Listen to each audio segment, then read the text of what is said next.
Buenas tardes, bienvenidas y bienvenidos a esta segunda sesión del ciclo que dedicamos a Kant en el tricentenario de su nacimiento en el aula de filosofía de esta sede universitaria de la ciudad de Alicante. Como ya comentó Elena Nájera, coorganizadora y en buena medida inspiradora de este encuentro, de este ciclo, no se ha querido recoger aquí tanto los tópicos de la recepción kantiana, bien ya explicados, estudiados en numerosos congresos y seminarios muy ambiciosos que hay por todo el Estado, por todas las universidades del Estado, sino que, bueno, con cierta humildad nuestro propósito o el propósito era atender aspectos, digamos, a veces menos frecuentados, quizá a lo mejor hasta un poco incómodos, pero que en cualquier caso contribuyeran a completar matizar nuestra idea sobre el filósofo de Königsberg y también nuestra imagen, ¿no?, de eso que de manera muy amplia y a veces no sé si rigurosa llamamos kantismo, ¿no? En ese sentido, por ejemplo, se entiende la primera sesión que tuvimos aquí con Laura Herrero acerca del género también y de los extraterrestres, porque también nos habló un poco de los extraterrestres en Kant, que fue. Y también la tercera que impartirá Jorge Olcina, nuestro geógrafo humanista, que de alguna manera también es a quien debemos también, como siempre, el aula de filosofía y evidentemente este ciclo, ¿no?, que nos hablará sobre la geografía en Kant. La sesión de hoy, conociendo, que seguro que conocen al ponente, pues desde luego parece ir encaminada mucho más a la exposición académica del pensamiento kantiano y a su canon conceptual y doctrinal, ¿no?, porque está impartida por alguien que a estas alturas es una de las autoridades reconocidas sobre en la interpretación del pensamiento de Kant. Pero es cierto que desde sus inicios, hace seguramente más de 40 años, ya, claro, la lectura que Villacañas nos viene ofreciendo de Kant se ha enfrentado siempre a las lecturas canónicas de distinta índole, empeñada muchas veces en clausurar un pensamiento que de suyo es difícilmente clausurable, ¿no? José Luis Villacañas, a quien desde el aula de filosofía volvemos a agradecer su generosa presencia entre nosotros, nunca la ha negado, siempre que lo hemos invitado y siempre ha venido y no siempre en las mejores condiciones, y se lo agradecemos. Él es catedrático de Filosofía en la Universidad Complutense de Madrid, lo fue también antes en la Universidad de Murcia, donde a muchos enseñó que solo pensando de manera cabal, de manera estricta, la filosofía kantiana, podríamos también pensar desde fuera de Kant, o a lo mejor incluso liberarnos de Kant, en algún sentido. La publicación de la formación de la crítica de la razón pura, o de la filosofía teórica de Kant, en parte producto de su tesis doctoral, pues pero fueron unánimemente reconocidos como hitos en los estudios kantianos en España, y el libro inmediatamente posterior, Racionalidad crítica, una introducción a la filosofía de Kant, yo creo que contribuyó de manera decisiva a formarnos en España una idea completa de lo que la articulación entre lo que llamábamos la razón práctica y la razón teórica significaba para la modernidad y significaba para una época en la que se pensaba mucho, como se sigue pensando, sobre la crisis de la modernidad, ¿no? Entonces, había un diálogo explícito e implícito con Habermas, con Foucault, con todos los que realmente pensaban o convertían a Kant en núcleo seminal de esa reflexión sobre el sentido de la modernidad. Hay también, digamos, un arco que se podría extender desde un librito muy denso, que era La quiebra de la razón ilustrada, que algunos queríamos leer como una reivindicación en el fondo de la ilustración radical y sobre todo de Lessing también, a los 2 volúmenes que escribe más tarde sobre el idealismo alemán, pasando por los estudios sobre Jacobi, sobre Fichte, sobre Schelling, ¿no? Todos ellos se pueden leer también como ensayos acerca de las dificultades con la ilustración. Título de un libro posterior que podríamos decir de alguna manera también culminaba también todo ese periodo. Y que son en el fondo también dificultades con Kant, o dificultades con la herencia kantiana, más que con Kant. Esta herencia Villacañas la ha dilucidado con una reflexión epistemológica y política acerca de la filosofía, pero también de sus relaciones con las ciencias sociales, las ciencias históricas también. Todo el contexto que seguramente se cerró o al menos se desmoronó durante mucho tiempo en el famoso Congreso de Davos, que podíamos verlo simbólicamente, ¿no? Y el final de una tradición, ¿no? que supone también simbolizada el exilio de Cassirer, ¿no? La canonización filosófica de Heidegger. Villacañas lo concentró desde muy pronto en la figura y en la obra de Max Weber. Digo, figura casi, igual también casi como el tipo ideal de un pensador de una especie de Sattelzeit, de una época bisagra del pensamiento europeo, que podría abarcar entre Hegel y el marxismo, pasando por Nietzsche, pasando por Schopenhauer, ¿no? Si me permiten el recuerdo personal, ¿no? Ya hace muchos años, más de los que nos conviene a ninguno contar, el profesor Villacañas impartía asignaturas enlazando, articulando Kant, Schopenhauer, Weber, y leíamos los ensayos metodológicos de Weber desde los prolegómenos de Kant, o quizás más bien también viceversa en muchas ocasiones, ¿no? Entonces, la figura de Weber adquiere en las lecturas de Villacañas una envergadura filosófica que se puede entender sobre todo desde los propios tensiones personales o intelectuales de Weber con la racionalidad científica nacida precisamente al calor de la filosofía de Kant y con las respuestas más o menos absolutistas emergidas contra el kantismo primero, contra el neocantismo después, ¿no? Basta leer para eso el reciente Weber en contexto, un opus magnum de casi 600 páginas. 800 páginas. Bueno, él dice que bueno, eso ya, yo es que todo eso ya lo tenía escrito, ¿no? Es como si hubiera un Villacañas Junior que se hubiera pasado su juventud ascética escribiendo para que un Villacañas Senior viviera de las rentas, pero no parece que sea exactamente así, no nos parece. Pero bueno, al menos léanse las 60 primeras, que para entender ese cosmos científico y filosófico que cristaliza en el mundo político e intelectual de la Prusia que Weber analiza con tanta minuciosidad, quizá, pero desde luego menos ingenuidad que lo hizo Nietzsche, por ejemplo, ¿no? Que Prusia y Alemania hayan sido centrales en la obra filosófica de Villacañas no es algo casual, desde luego. Más allá de la lengua en la que está escrita la obra kantiana, yo creo que este contexto geográfico y temporal encierra todas las contradicciones de la idea o las ideas de Europa, de la modernidad, de república, de Estado, de sociedad civil, de ciencia y de la misma filosofía. Lo que Villacañas viene llamando desde hace unos años contemporaneidad clásica, que ahora nos puedes hablar también, que tuvo quizá en la República de Weimar un momento culminante y fundacional al mismo tiempo, no sé. Encierra todas las discusiones, todas las categorías que todavía hoy entran en juego, ¿no? Es verdad que con otros actores, con términos y conceptos nuevos o no tan nuevos, pero en las polémicas en torno a la globalización neoliberal y a las formas de subjetividad y comunidad que llevan consigo, ¿no? Y en el fondo su lectura también minuciosa de las tesis del tiempo histórico de Koselleck, de la función del mito y la metaforología de Blumenberg, también irían en este sentido.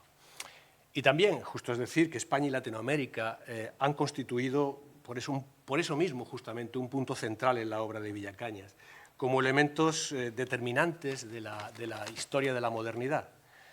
Una historia de la modernidad, por cierto, cuya genealogía ha buscado mucho más atrás, ¿no? Incluso hasta sus orígenes paulinos y agustinianos, seguramente, y sobre todo en el pensamiento de Lutero, en una obra clave, fundamental, que fue Imperio, Reforma y Modernidad, y creo que inseparable de la constelación intelectual bajo la que nos ha ofrecido sus estudios sobre Kant y Weber, ¿no?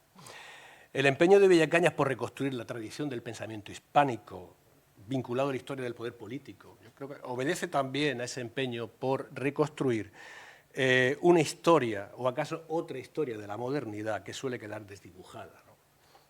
El otro opus magnum, 800, no me acuerdo, reciente, sobre el pensamiento de Ortega y Gasset, así como los escritos en general sobre la Escuela de Madrid, etcétera, se pueden leer también como una culminación de esa historia del pensamiento hispánico que comenzó hace ya décadas también con el mundo medieval y en la recuperación, el rastreo, la apropiación, la reactualización de una serie de autores muchos de ellos vinculados al mundo converso, evidentemente, ¿no? De los que podríamos, si tuviera que elegir uno, ahora también por carencias y por el énfasis que ha puesto muchas veces, imaginemos, ¿no? Alonso de Cartagena, ¿no? Por ejemplo.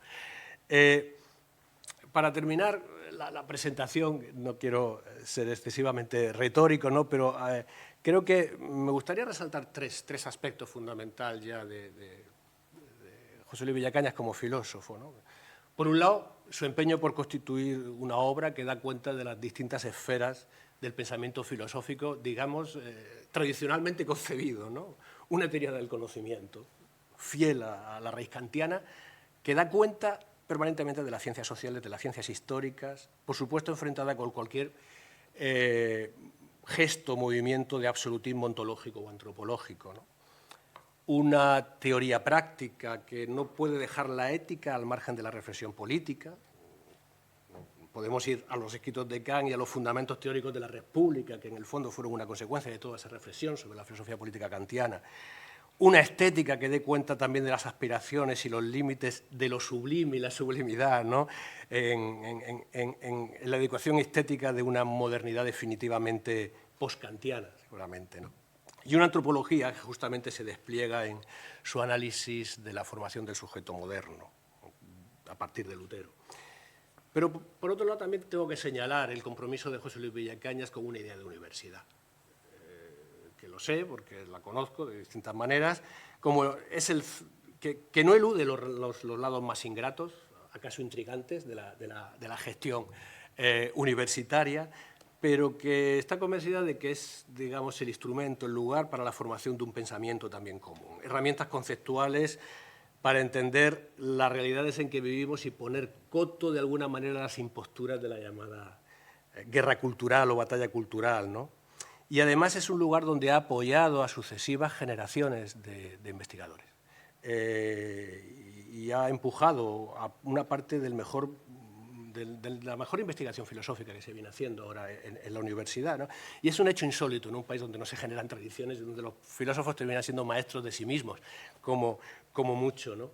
Y luego hay un tercer aspecto, que es la intervención pública, ¿no? Más kantianamente hablando, el uso público de la razón, ¿no? Que a través de ciertas, incluso urgencias periodísticas, librescas, para algunos quizá a lo mejor panfletarias, en algunos casos, ¿por qué no, no? Y que asumen el riesgo de la posición política. Y es un riesgo que, por lo menos, sabemos que desde Cicerón y desde Platón el filósofo no se puede permitir el lujo de eludir. Y solamente terminaría por añadir una cuestión relativa a la escritura filosófica de Villacañas. La conozco desde hace años, cómo se ha ido depurando extraordinariamente también con el tiempo, como la forma de materializar un discurso coherente, atendible, discutible, fiel a todas las tradiciones a las que siempre ha estado atento, muy heterogéneas, pero irreductible a ninguna de ellas, ¿no? Y es muy curioso que precisamente el mundo académico intelectual latinoamericano haya sido especialmente receptivo, que haya sabido interpelar con esa escritura y con ese lenguaje a aspiraciones, inquietudes, preguntas de la comunidad intelectual y la académica de países, no sé, con universidades tan relevantes como pueda ser la de Chile, que estábamos hablando antes, ¿no? Sobre esta cuestión del estilo, ya de verdad para finalizar, pero me voy a permitir citarlo a él. He traído a mí el libro, quizá, a lo mejor uno de los que me parece más importantes que ha escrito en los últimos años y que no conoce. Y siempre que me lo dicen, es que no sé ni siquiera el nombre del editorial, no me sale, es que es la Huerta, sí, es Huerta de San Antonio. Huerta de San Antonio, sí. Efectivamente. Se llama Los primeros días. Y parece ser que es una traducción del yiddish de un autor judío, Andriy Kufi, medio ruso, desconocido, pero cuya poesía es extraordinariamente, misteriosamente afín al ethos filosófico de José Luis Villacañas. Se llama Los primeros días. Y ahí, en ese ejercicio de estilo, vamos a llamarlo así, Villacañas muestra hasta qué punto, de alguna manera, me sirve también como síntoma, ¿no?, de cómo la filosofía es un trabajo de traslatio, un trabajo de traducción, de apropiación, de ejecución, mediante la cual convertir en concepto, atrapar en palabras, desajustes, dislocaciones entre lenguas tiempo filosofías en las que lleva metido durante su larga vida filosófica. Si me permiten, voy a leer una parte del prólogo final donde se excusa por no poder traducir en verso este extraño, este singular poemario, que de alguna manera es una simbolización del tiempo, de los días, ¿no? De los años, y dice, no ha sido posible mantener esta delicada y cabalística analogía del tiempo, así como tampoco construir cada verso con 10 sílabas porque la estructura del español no lo permite, así que he optado por la forma del poema en prosa menos comprometida. De esta forma, el poemario español no puede reproducir los primeros días con la perfección del original. Quizás no sea un azar. Es posible que en español el tiempo sea tan irregular que las horas no tengan 60 minutos, ni el día 24 horas, ni la semana 7 días exactos. Si esto es así, entonces no tendría mucho sentido escribir un libro de versos que sea símbolo perfecto del tiempo. Esto sería quizás una buena explicación de por qué los españoles no sepamos con exactitud en qué tiempo vivimos y si en realidad somos más jóvenes o más viejos que otros pueblos. Visto esto, mil gracias, José Luis Bellacañas, por venir, y la palabra la tienes tú. Gracias. Gracias. Quizá lo liberador que tiene ser un poquito viejo es que cuando hablan de uno, en realidad siempre piensa que hablan de otro. Entonces, desde este punto de vista, uno supera la dimensión abrumadora, ¿no? de tu propia generosidad, ¿no? Y yo, en realidad, estoy contento de estar aquí. Estoy contento de estar con viejos amigos. Antonio fue alumno desde la época de Murcia, aunque más reciente. Elena, hemos coincidido en muchas ocasiones en los últimos tiempos. Con Fernando, hace también muchísimo tiempo que tengo una relación intelectual y es muy agradable, ciertamente, estar aquí con todos ustedes, a quienes agradezco de verdad su presencia. Lo que ha dicho Antonio desde el punto de vista de la conferencia de hoy es completamente verdadero. No tiene nada que ver con el Kant que podemos llamar Kant de filólogos o Kant de estudiosos del texto kantiano, pero tengo la impresión que puede ser relevante para matizar posiblemente la idea que tenemos de Kant, ¿no? Y para darnos cuenta de hasta qué punto la propia filosofía de Kant, que parece la cima mayor de la abstracción, no puede separarse de su propia experiencia vital. Y por lo tanto, voy a hablar del Kant viejo, del último Kant, o del Kant de los pequeños escritos, con la idea de ofrecerles una imagen muy diferente de Kant. Fue Max Weber, en una frase perdida de la edición final de la Ética protestante y el espíritu del capitalismo, quien dijo que la edad de la Reforma trajo como su mejor fruto la frágil rosa de la Ilustración. La Reforma tiene como fruto la frágil rosa de la Ilustración. La frase no deja de incorporar un tono triste, de melancolía. Comparar la Ilustración con una frágil rosa encierra un condensado de sentido muy poderoso. Como la rosa, la Ilustración fue pasajera.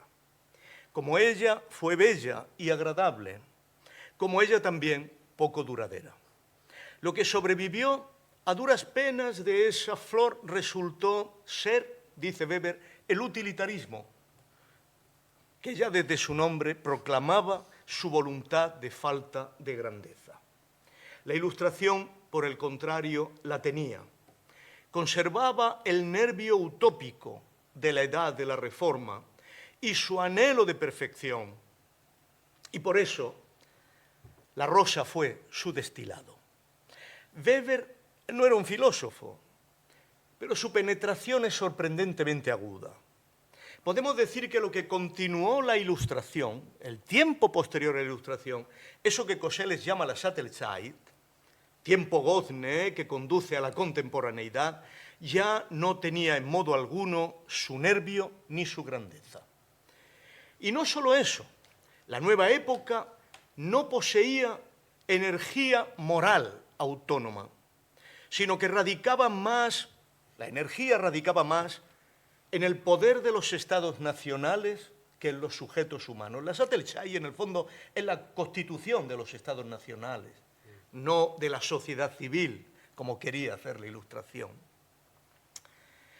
Ya no volvería la fe en la conducta moralmente adecuada, sostenida por las formas de la sociedad civil, que vemos aparecer en Adam Smith, en Hume y en el autor en el que sin duda Weber pensaba cuando utilizó aquella metáfora de la rosa, el propio Immanuel Kant. Sin embargo, la expresión weberiana plantea al menos un problema importante. Sabemos que hubo una vez una rosa, pero no sabemos qué aspecto tomaron las cosas cuando se marchitó o cuando fue pisoteada por los nuevos poderes que emergían y que preparaban el formato de los poderes imperiales europeos. Para ese momento, la Ilustración ya no era sino un uso ideológico, con todos los nombres del deber, ciencia o belleza. Ya nadie podía tener una fe sincera en la Ilustración porque era demasiado evidente su instrumentalización, muy anterior a la fase tardía en que ese uso, por Adorno, quedaría descrito como una dialéctica. Esta instrumentalización fue muy anterior. No hablo, por lo tanto, del imponente malentendido de Adorno. La frase de Weber bloquea esa tesis de Adorno. La Ilustración fue una flor poco duradera y lo fue porque se tenía que estar cerca de la Reforma para disponer de algo parecido a una fe secularizada. Kant fue ese hombre cercano a Milton, a Pope, a Swift, a Shaftesbury, a los grandes puentes de la Reforma a la Ilustración. Pero allí donde crece el poder, la fe, la confianza, ya ha huido de los humanos y los poderes imperiales europeos posteriores solo confiaban en la violencia. Kant todavía fue un hombre que aspiró a definir una fe racional y lo hizo conforme comenzó a sospechar de la viabilidad de su programa moral, la clave para Kant de todo el negocio crítico. Confiaba en la ciencia por los beneficios morales que la ciencia traía, algo que hoy comprendemos perfectamente acerca de la inmoralidad general de los que niegan la ciencia. No confiaba en ella por los beneficios prácticos, utilitarios o técnicos. Hoy, cuando celebramos los 300 años de su nacimiento, nos damos cuenta de lo mucho que el mundo ha cambiado. Ha cambiado con él la filosofía. Ante las continuas instrumentalizaciones ideológicas de aquella Ilustración, de aquella filosofía ilustrada, es bastante lógico que la filosofía más auténtica se haya dirigido contra esa tradición filosófica misma. No puedo sino creer, por ejemplo, en el gesto de Derrida, que en este gesto había un punto de esperanza, algo que sin embargo no ha sobrevivido al presente cuando, cansada de dirigirse contra sí misma, la filosofía es bien una ausencia. Hoy, con lo que está cayendo, debemos pensar, como diría Alberti, ¿no? ¿Qué piensan los poetas andaluces de ahora, ¿no? ¿Qué piensan los filósofos españoles de ahora, ¿no? Me temo que están pensando en la obtención de alguna prebenda con su silencio, de alguna prebenda futura con su silencio. Hoy me gustaría decirles que Kant no solo fue el que esculpió la dulce rosa de la Ilustración, también fue el que se atrevió a mirar el aspecto que tenía esa rosa cuando se marchitó. A pesar de la rigidez de su estilo y de la dureza de sus libros, la rosa que él esculpió no fue de mármol. Lo más sorprendente de todo fue su honestidad a la hora de mirar lo que el mundo de su vejez podría hacer de las consignas de la Ilustración. Entonces, en un dulce pianísimo propio de la edad postrera, su decepción tuvo dificultades para expresarse. No lo hizo en grandes libros, como en la década de los años 80. Fue más bien en una serie de intervenciones locales. Kant no fue el primero que escribía en los periódicos locales. Y en una serie de papeles personales en los que no pudo reprimir cierta amargura que acabó en cierto modo superando. Algunos de esos textos decepcionados que mostraban la dificultad de la Ilustración, como el conflicto de las facultades, donde se proponía una teoría de la universidad y un lugar de la filosofía en ella, fue analizado por mí hace mucho tiempo en un escrito que se llamaba Del público a la masa, y que ya marcaba el índice de un fracaso, ¿no? El paso del público a la masa para la Ilustración es el índice de un fracaso. En todo caso, como mostré en un libro que fue premiado aquí en Alicante, Kant no fue uno de esos ingenuos que no veía las dificultades de la Ilustración. Kant fue también uno de los derrotados, y su experiencia merece la pena recordarla para ver en ella cierto destino de la filosofía. Nosotros vamos a hacerlo hoy, aprovechando el reciente libro de Peter Fimbes, Kant tardío, hacia otra ley de la tierra, que denuncia la leyenda de Kant dominado por una presunta senilidad, que muestra ese Kant de pensamientos raros y pintorescos.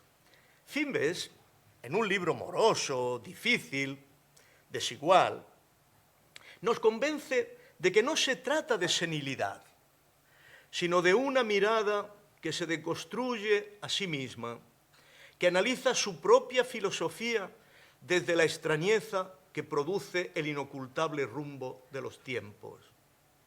Kant quiere instalarse en esa extrañeza. Que esa experiencia produjo desorientación en Kant no puede negarse. Que esa desorientación fuera senilidad es muy discutible. Los pensamientos que vamos a analizar y que replantearon la posición de Kant ante sus ideales ilustrados, tanto como nos obligan a nosotros a replantearnos el perfil de su figura, tenían antecedentes en su propia biografía intelectual. Mantienen una línea de continuidad con su juventud. En un trabajo he concentrado esta matriz permanente que atraviesa toda la obra de Kant en su doctrina de la sabiduría. No tanto de la filosofía, sino de la sabiduría. Algo a lo que la filosofía no puede renunciar jamás. El principio de esos pensamientos antiguos tenía que ver con la dificultad que tenemos a la hora de juzgar si hemos actuado exclusivamente por el motivo del deber, por el espíritu de la ley. Esta es su doctrina de siempre. Respecto de la moral no tenemos juicios determinantes ni reflexionantes. No hay un conjunto de reglas que nos permitan establecer el juicio: Antonio ha actuado moralmente bien. Mucho menos podemos reflexionar sobre nuestra actuación y concluir que hemos actuado según y desde el espíritu de la ley. En ningún sitio se halló Kant más cerca de la reforma que en este pensamiento central. No hay en el ser humano mérito moral. Esa pureza de intención, de operar moralmente bien, de cumplir la ley moral, Kant la vio solo en el arquetipo de Cristo, el verdadero amigo de los seres humanos. El resto de los seres humanos no la tienen.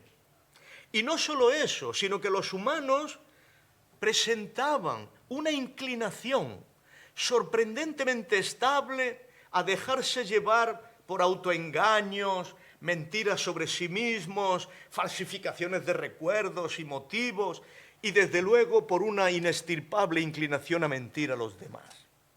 Esta tesis fue profundizada en su doctrina del mal radical, pues esta inclinación a hacernos trampas morales fue un síntoma de una realidad mucho más profunda, de una inclinación a seguir la máxima mala. No se puede decir que este sea un pensamiento senil, tampoco que fuera un signo de amargura propio de la vejez. Fue una consecuencia de su filosofía y fue constante en su obra, hasta ese momento de 1791, en su escrito sobre el fracaso de todo ensayo filosófico en Teodicea, donde la elevó esta pulsión de mentir del ser humano a triste observación. ¿Por qué estaba esta tesis cerca de la Reforma? Sencillamente porque testimoniaba su final, su ausencia, tanto como además vinculaba a su punto de partida. Todo el movimiento reformado había mostrado que esa imposibilidad de hacer el bien es la condición humana, natural, pero que la gracia fortalecía la lucha permanente por ganar el espíritu de la ley. A pesar de la triste observación, que la Reforma conocía demasiado bien, la fe de la Reforma imponía no tirar la toalla. Durante mucho tiempo Kant no la tiró. Sin embargo, esto no fue lo llamativo. Lo más llamativo es lo que comenzó a pensar a partir de aquí. Todo partió del asunto de las revoluciones de la Tierra. Kant siempre había hablado en estos términos desde muy joven. Antes incluso de escribir Historia Natural y Teoría del Cielo, 1755, cuya hipótesis luego desplegaría Laplace, se conoce por la hipótesis Kant-Laplace, porque es la hipótesis que anticipa el Big Bang.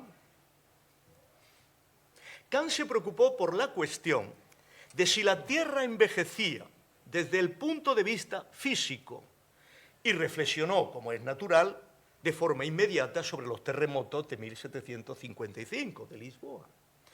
También dedicó disertaciones a la teoría de los vientos en el año 1756. En el escrito sobre el terremoto de Lisboa dijo: el ser humano tiene un concepto tan alto de sí mismo que se considera como el único objetivo de las instituciones de Dios, como si éste no tuviera otras miras a la hora de fundar el gobierno del mundo que atender sus exigencias. Ya en este tiempo, Kant se temía que ese terremoto fuera el comienzo de una revolución terrestre, de proporciones globales, en la que los polos se sintieran más cerca y las regiones cálidas se desertizaran. En este sentido, se preocupó de la geografía física desde muy pronto. Pero esta preocupación siguió en el tiempo de su madurez y volvió a esa materia en su vejez, en 1793. Antes, en la crítica del juicio, para que veáis que hay una continuidad, habló de los cambios de la Tierra mediante la revolución que la llevó desde el caos hasta fijar el escenario para la vida y el imperio, Reich, imperio, de plantas y animales. Una revolución posterior entregó al ser humano su hegemonía. ¿Se habían acabado estas revoluciones?, se preguntaba Kant, que mostró sus dudas. Otras revoluciones de la Tierra eran posibles. Las mencionó en un escrito de 1797, la Antropología, y en el conflicto de las facultades del 96. Las consecuencias de estas nuevas revoluciones podrían implicar destronar al ser humano de su hegemonía sobre la Tierra. Por supuesto, esto no quiere decir que Kant inspirase el planeta de los simios, pero desde la historia natural, Kant afirmó el movimiento cósmico continuo del que la Tierra formaba parte. Debemos recordar la fascinación que Lucrecio producía en los espíritus ilustrados. Historia natural es un tratado lucreciano, en prosa, basado en Newton, por lo que no podía considerarse como un conjunto de Erdichtungen, de poesía, de invenciones. El propio Federico II se sentía inclinado a poetizar al modo de Lucrecio, y Kant conocía sus poesías. De ello se derivaba para el joven Kant que el cosmos era algo parecido a una ave fénix. En ese mismo contexto, Kant dijo que Epicuro renace en pleno cristianismo. El tiempo de la Reforma había acabado. Una filosofía profana pisotea la fe, dijo Kant. La naturaleza ahora era una fuerza autónoma. Sin gobierno divino, era evidente que la Tierra estaba sometida a su propia ley y que esa ley se manifestaba en revoluciones. Marx podría haber firmado este sobrio materialismo. Con el paso del tiempo, Kant comenzó a percibir que su moral había sido una interpretación inmanente, profana, secularizada de los planteamientos de la Reforma. En realidad, allí donde la Reforma hacía depender de la gracia la posibilidad de la moral, Kant la hacía depender de la razón y de la naturaleza. Para él, como discípulo de Epicuro, todo residió en identificar, esto es fascinante, aquellos placeres fundamentales que, estructurales al ser humano, recibían el auxilio de la naturaleza, en la medida en que se derivaban de la estructura necesaria de la humanidad. Para Kant, todas nuestras capacidades estructurales, imaginación, entendimiento, intuición, todas, cuando se realizan, llevan consigo placeres. Pero quizá al final de su vida comenzó a sospechar que esos, la naturaleza, la razón, no eran fundamentos suficientes y que sin la metanoia era la palabra paulina para la gracia, sin una revolución de la Gesinnung, de la intención moral, la buena voluntad, la buena fe, la moral no podía abrirse camino en el ser humano. Desde siempre, aquella metanoia había consistido en un reconocimiento del mal en nosotros. Esta es la metanoia, reconocer el mal en nosotros. Kant, a la altura de 1790, pensaba que había algo parecido, pensaba que había algo parecido a la candidez, a la sinceridad originaria, a la incorrupta e inocente naturaleza. Por aquel entonces confiaba en que el pícaro en nosotros mismos fuese puesto al descubierto. Creía, por tanto, que la gracia no era necesaria, porque la caída del ser humano no era plena. La luminosidad, dice Kant, del modo de pensar, el Lauterkeit, la luminosidad del modo de pensar, no se había extinguido de nosotros completamente. La gracia no era necesaria. Bastaba con desplegar esta luminosidad, esta candidez. Pero a partir de 1793 comenzó a cambiar la percepción, quizá con el terror que producía la revolución de los humanos, que no parecía imponer verdaderamente la razón moral. Entonces subrayó las dificultades de la moral, la capacidad de mentirse del ser humano la capacidad de mentirse del ser humano era de tal índole abismática que éste no dejaba de engañarse y de mentir acerca de su verdadera capacidad de producir mal, ¿no? En estos días los valencianos tenemos ejemplos abundantes de esta pulsión de mentir, ¿no? Esta dimensión hacía inviable la moral, tal y como él la había planteado. Los intérpretes se preguntan por qué Kant daba tanta importancia a la mentira y por qué fue tan duro en su polémica con Renan. En realidad lo hacía porque toda su filosofía depende de ella. Pues alguien que miente deja ocultas toda una serie de representaciones, pensamientos, deseos, todo ese confuso abismo de vida interior que no se puede unificar en la unidad de la conciencia, ni en la experiencia compartida. Pero esa unidad de la conciencia es el fundamento del yo trascendental, lo que el yo trascendental permitía. La mentira era una conciencia dual, sin unidad, y venía sostenida por una voluntad de no universalizar nuestra experiencia. La mentira es un muro contra lo universalizable. Imponía lo que más temía la crítica de la razón pura, un yo confuso, carente de identidad. En un momento determinado les llama a estos yo confusos, carentes de identidad, porque no paran de mentir, pequeños diablos. Pero que algo profundo no fuera universalizable impedía todavía otra cosa que parecía necesaria para la vida humana y para la ilustración: la amistad. Kant solía repetir aquella frase en el final de su vida: amigos, tengo que deciros que no hay amigos.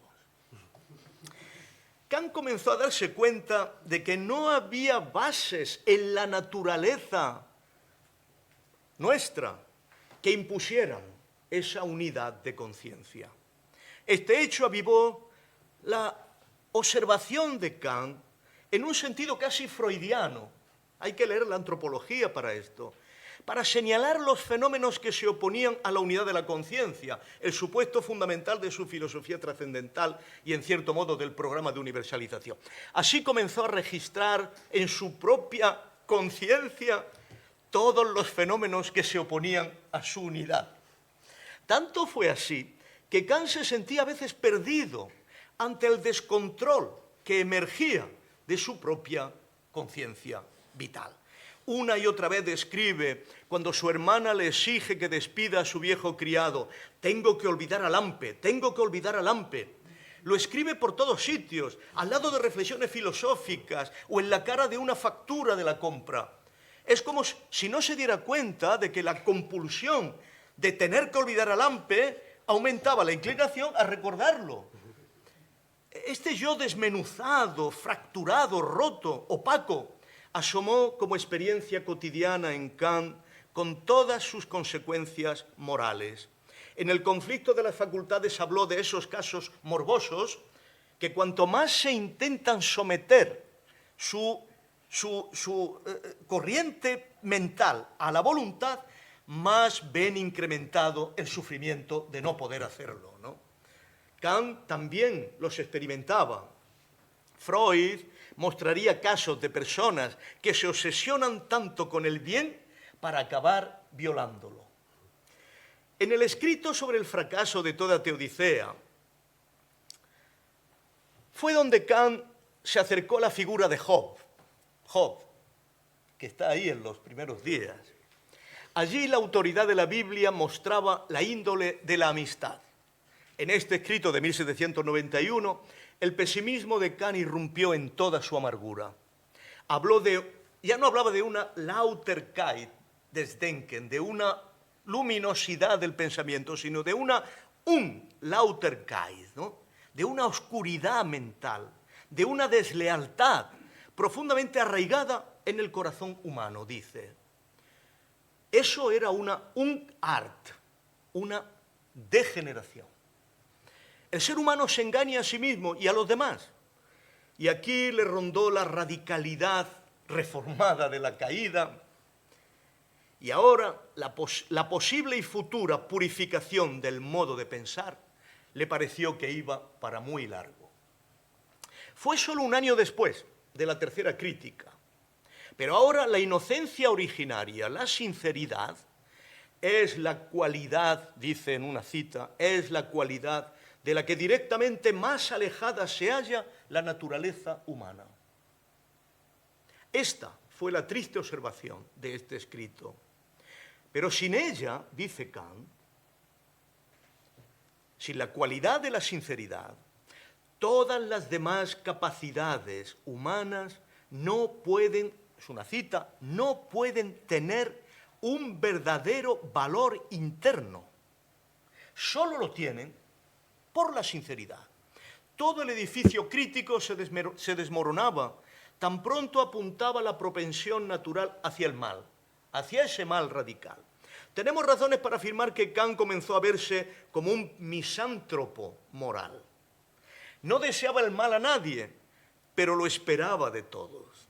Su dilema fue si debíamos considerar a los humanos dignos de odio o de desprecio.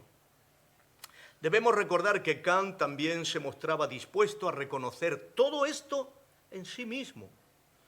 Aún así, se inclinaba hacia el desprecio, no hacia el odio, porque consideraba que esa propensión a mentir era moralmente mala, incluso aunque no causara mal ni daño a nadie. Sencillamente se mentía aunque no sirviera a fin alguno. No era bueno para nada. No era tanto falta de amor o esa enemistad que produce odio, sino la mendacidad, la perfidia, que es gratuita, una pulsión específica a mentir, incluso sin causar daño. Esa mendacidad ahora era el peccatum originarium, el pecado original. La reforma, de nuevo, estaba cerca, como se ve. No podemos juzgar a los humanos más que como malos por naturaleza, pues su inclinación era tenerse por justificados ante la ley. El pasaje más reformado de todos, pues implicaba la imaginación de un mérito y la incapacidad de sentirse culpables. Esas fantasmagorías eran subjetivamente necesarias en nosotros. Decía, era una blau enkel, una especie de neblina azul, ¿no?, donde nos ponemos. Lo propio de nuestra naturaleza era, ahora lo decía, una verstimung, ¿no? Un stimum, pero ver, ¿no? Ver siempre es un prefijo de degeneración, ¿no? Podríamos traducirlo por un rasgo de desafinado, destemplado, un ánimo confuso, ¿no? No llegaba, dice Kant, a ser demoníaco. El ser humano era más bien un pobre diablo. No tenía la dignidad del mal por el mal, propia del diablo, sino una despreciable indignidad diseñada para disponer de coartadas con las que evadir la imputación, la responsabilidad. Esa es la mancha podrida de nuestra especie, la que impedía que el germen del bien se desarrollase. En el anuncio de un próximo tratado de paz perpetua en filosofía, dijo lo mismo, y en estos contextos citó con aprobación a San Pablo: no hay ninguno que haga el bien según el espíritu de la ley, ni siquiera uno. El principio de no mentir, así, se elevó a la condición de todo el sistema crítico y fue el verdadero trascendental, negativo de la razón. Pero esto era una tremenda confesión. Para la filosofía se necesitaba ya la sabiduría... perdón, que me he saltado un renglón. Kant hizo de este principio, no mentir, el principio de la filosofía en tanto doctrina de la sabiduría. Pero esto era una tremenda confesión. Para la filosofía se necesitaba ya la sabiduría que se suponía que iba a ser el resultado de la propia filosofía. El colapso, el circuito, el círculo fue total. Pero allí irrumpió todavía otra reflexión más cruda. Si la moral venía obstaculizada por la naturaleza humana, si no se podía contar con ella para el desarrollo de la moral, parece que la naturaleza operaba de forma contraria a todo fin a la hora de producir al ser humano. Pues este podría ser un fin final en la medida en que fuera moral. Pero si no lo era, ni podía serlo, el ser humano no podía ser un fin final. La naturaleza lo producía, pero contrario al único fin que podía darle dignidad.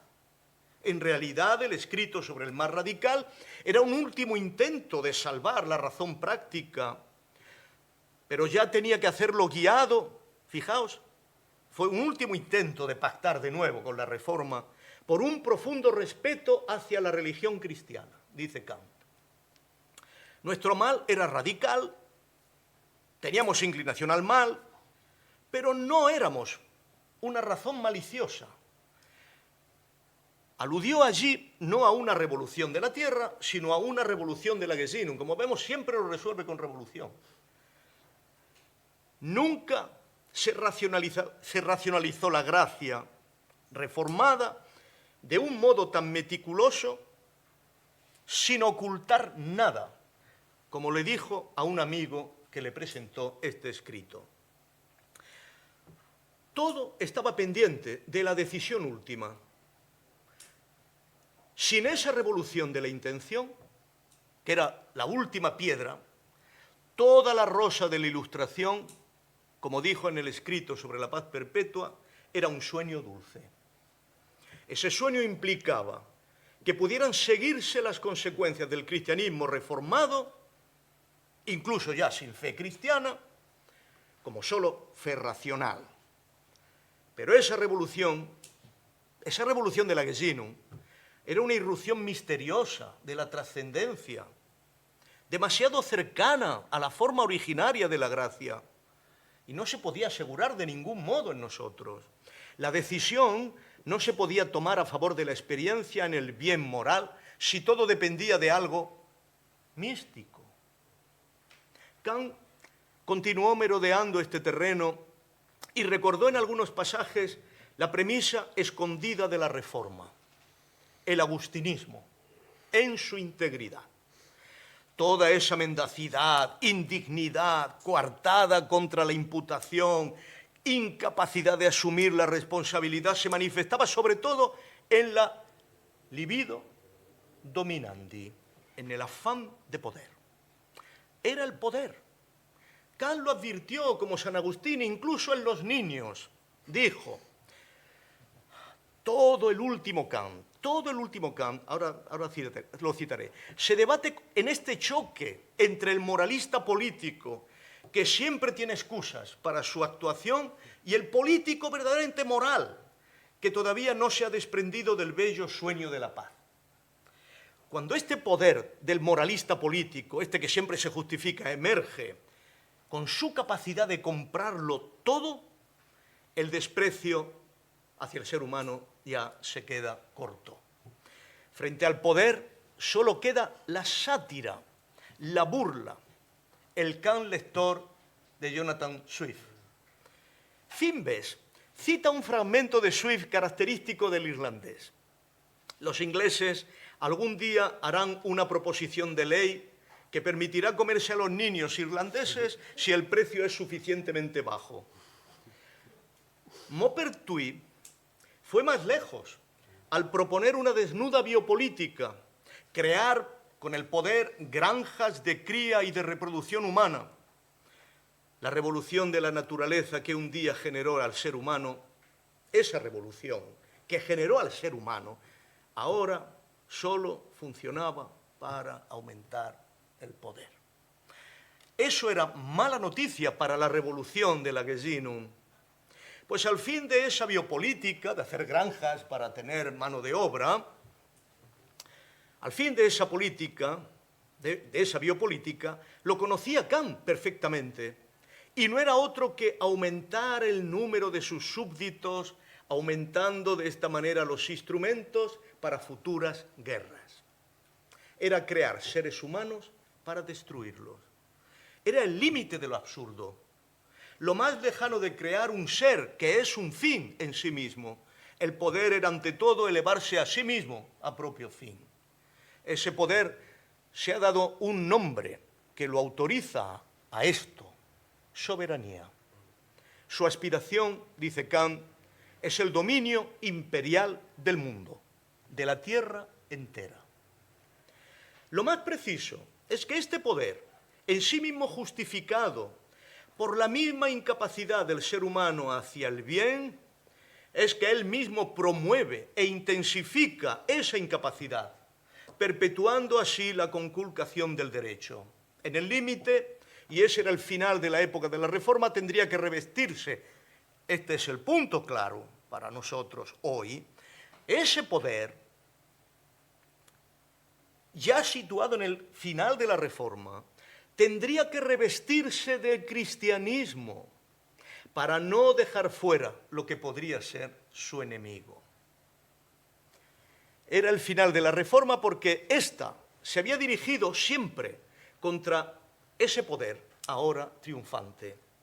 Frente a todos los que habían pensado antes acerca del anticristo, Kant reflexionó en su escrito sobre el fin de todas las cosas de un modo diferente.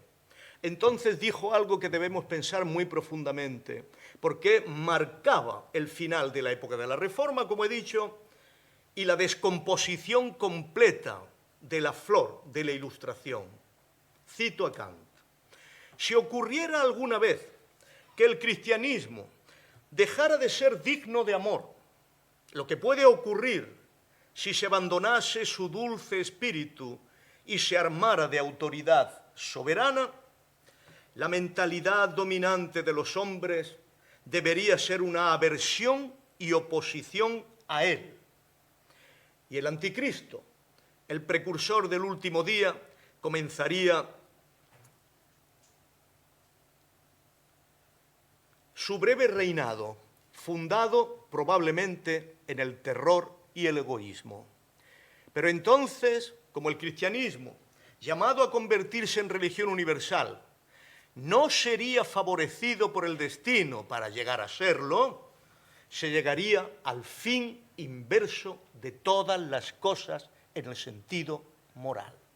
Cuando un poder soberano se revista del nombre, soberanamente del nombre de cristianismo, entonces llegaremos al fin final inverso de todas las cosas en sentido moral. Esta frase tiene múltiples aplicaciones históricas, pero todas ellas dieron y darán lugar a tragedias. El anticristo es siempre el poder cristiano, armado, imperativo, terrorista. Pero la conclusión que extrajo Kant era que el cristianismo, cuya racionalización lleva a los procesos de universalización, fracasaría de este modo en su misión histórica. Entonces, con ese fracaso, el dulce sueño de un fin moral de la humanidad quedaría destruido. Kant invoca aquí el destino, pero en realidad es la tierra, forjando muchas religiones y muchas lenguas, la que se opone a ese anticristo. Es la misma tierra la que se levanta contra esa corrupción del proceso de universalización, ahora ya como proceso de poder imperial. Pero la cualidad del anticristo es no cejar. Kant lo sabe. La parte del mundo, dice, que se sienta superior, no dejará de utilizar los medios adecuados para favorecer su poder mediante expoliación y dominación. Fin de la cita. Ante esta situación, Kant volvió a sus viejos pensamientos sobre las revoluciones de la Tierra que atraviesan toda su vida. Dijo que al enfrentarse al anticristo, la Tierra mostraba su voluntad. No permitiría jamás ser dominada por entero, por solo uno. Ante esa inevitable corrupción del cristianismo, la Tierra producía dos cosas que impedían el dominio universal: lenguas y religiones. Babel era una producción de la Tierra que se oponía al maridaje de un único Dios y un único poder imperial universal. Pero ¿qué pasaba con el ser humano, con su universalidad moral? ¿Acaso saldría mejor de esa lucha? Kant lo negó. En esa lucha final entre contendientes que luchan por el poder imperial, les sucederá algo totalmente justo a todos. Llevaría así, por supuesto, esa lucha llevaría a una injusticia desbordada o a las guerras sangrientas que inflamarán la faz de la tierra. Otros pensarán en inusitadas catástrofes naturales, terremotos, tempestades e inundaciones, cometas y fenómenos atmosféricos, como dijo en el final de todas las cosas. En el miedo a ese fin con horrores, la humanidad confesaba su propia conciencia de culpa. Pues que el mundo dure está en función de que los humanos se conformen al fin final moral de su existencia. Pero si este fin no se ha de alcanzar, ¿para qué ha de durar? Todo se convierte en una farsa insensata. Asignarle un fin terrible, le parecerá a muchos la única medida respetable de justicia. Hay algo de Joseph de Maistre en este pensamiento de Kant. Ese fin terrible sería lo adecuado a su corrupción, algo así como un anticipo de su condena. Pero Kant no es Joseph de Maistre. Lo más cómico es que al temer ese fin terrible, ese fin apocalíptico, los más poderosos aceleran sus crímenes y sus injusticias y así realizan proféticamente su propia condena. Kant, en todo caso, aprecia que esta representación apocalíptica tiene algo de consolatorio. Fijaos, tiene algo de consolatorio. Pues al fin y al cabo los seres humanos se siguen viendo como excepcionales, como merecedores de una medida especial y dotados de un destino único.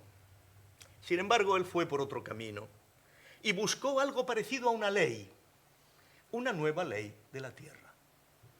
Lo hizo tanteando. Lo que comenzaba a percibir era que los fines morales de la sabiduría divina no parecen cumplirse, sino que al contrario era más probable que se acabara realizando un fin invertido de todas las cosas, producidas por nosotros mismos al malentender el fin final. Aquí está la dialéctica de la Ilustración. Hemos malentendido el fin final de la Ilustración y hemos acabado produciendo un fin invertido de todas las cosas. A este fin invertido le llamó contranatural. Era como si la naturaleza no pudiera aceptar que este fuera el último momento de sus fines. Y Kant comenzó a retirar las dimensiones providenciales positivas respecto al ser humano que en otro tiempo la naturaleza había heredado y dijo que en lugar de la paz perpetua, los seres humanos acabarían perpetuando la guerra. Siempre la misma cosa, el eterno retorno. La naturaleza sería justa, castigando por igual a los combatientes. Y así comenzó a pensar míticamente en la naturaleza como si fuera un actor, un demiurgo. La Tierra lo era. Hasta ahora había producido a un ser que parecía una broma. Había puesto en tensión una historia que parecía acabar en el triste juego de una guerra eterna. El vocabulario de la gnosis comienza a adueñarse de Kant. Lo que había producido hasta ahora la Tierra no parecía abrir una posibilidad real hacia el reino de los fines. No parecía encaminarse a esa consideración de los seres humanos como hermanos. En suma, no parecía gobernar la historia el Dios cristiano. Era un demiurgo, la tierra, la naturaleza, que bien podría seguir con sus producciones de seres, con su ley. Kant comenzó a percibir esos cambios. Algo cambiaba, pero no sabemos cuándo comenzó todo. De nuevo los terremotos fueron al final de su vida significativos. Hacia los primeros años 90, dice, se intensifican los signos de un cambio. Le llegaron noticias de que en diversas regiones de Europa morían de forma masiva pájaros, gatos. Alguien lo explicó por una revolución de la electricidad atmosférica en los estratos del aire. Los biógrafos de Kant, como Johann Gottfried Hasse, nos lo dicen. Esa revolución eléctrica dejaba a Kant sin fuerzas. En el Opus Posthumum lo registró. Sin embargo, todavía en algunos pasajes tiene la esperanza en una contrarrevolución. Era la misma esperanza de la revolución de la Gesinnung, pero ahora escapaba a todo control. Tenía lugar en la atmósfera de la Tierra. Su efecto más sensible sobre él fue su incapacidad de controlar sus pensamientos, la erosión de la subjetividad trascendental en él. Por supuesto, ya en su juventud había aclamado a Franklin como el nuevo Prometeo moderno, que domina el rayo. Ahora esa revolución en los estratos del aire era muy significativa para Kant, porque ahí, en los estratos del aire, comienzan siempre las revoluciones de la Tierra. Kant debía recordar sus viejos intereses por las tormentas eléctricas, que era una misma cosa, con las fuerzas de los terremotos y de los volcanes. Hacia 1791, Kant se zambulló en los escritos, en los estudios de meteorología. Cita por esta época a un famoso geógrafo de la época, de Luc, y un libro que se llama Lettres physiques et morales, Letras físicas y morales sobre las montañas y sobre la historia de la Tierra y del hombre.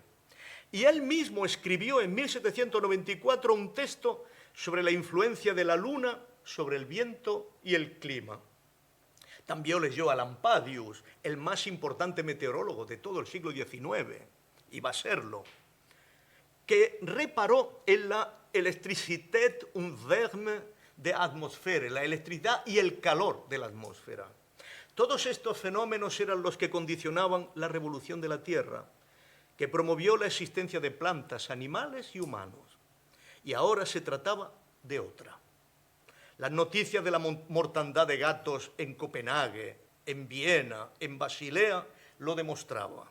De esas condiciones dependía la irrupción de múltiples enfermedades, de hambrunas. Kant incluso se empeñó en construir un aparato. Hay dibujos en la construcción de un aparato para medir esa electricidad en el aire, ese electromómetro. La conclusión que extrajo, estoy acabando, la conclusión que extrajo era que posiblemente estábamos a las puertas de una nueva revolución de la Tierra. Una materia imponderable volvía a ser activa y podría dar lugar a epidemias. Ahora nuestro conocimiento debía centrarse en las nubes, en el magnetismo animal, en la unidad de los fenómenos eléctricos. Ahí era donde se alzaba nuestra ignorancia. Sus efectos sobre el cerebro eran manifiestos. Kant sentía una incapacidad para mantener la unidad de la conciencia en medio de la sucesión de sus representaciones. Y cuanto más intentaba unificarla, más se distraía. La electricidad en el aire generaba un movimiento espasmódico en su cerebro que desarticulaba su yo trascendental. Como recuerda Fimbes, el entero negocio crítico estaba hundido. No es que la Tierra no pareciera asegurar el fin final del ser humano, es que ponía en peligro su propia razón. De ese modo, lo que parecía que anclaba al ser humano a su propia especificidad y dignidad amenazaba con derrumbarse. La especie humana era demasiado imperfecta para elevarse a punto de partida de un fin moral, del reino de los fines. Desde ella no se podía avanzar hacia ese reino. En la anotación del Opus Posthumum dijo que unas especies podrían estar en función de otras, las vegetales en función de las animales y estas en función de lo humano. Y sería una especie orgánica de tercer género. Pero, cito, el lugar supremo de la clasificación sería aquel que organizara a la especie humana según los distintos grados de su naturaleza a favor del pleno perfeccionamiento de la especie. Esto podría ocurrir desde una nueva revolución de la Tierra, dadas las anteriores. Una nueva no se podía excluir. Todo ahora estaba, dice Kant, en transición. Los cuerpos, las mentes, las especies, lo que entendíamos por enfermedad, en realidad era parte de esa transición. Canguilhem. Pueden ser los dolores del parto de otra época. El león del ser humano, en todo caso, podía tener su fin. El ser humano no debería reclamar la aristocracia de la tierra. Esto no eran senilidades.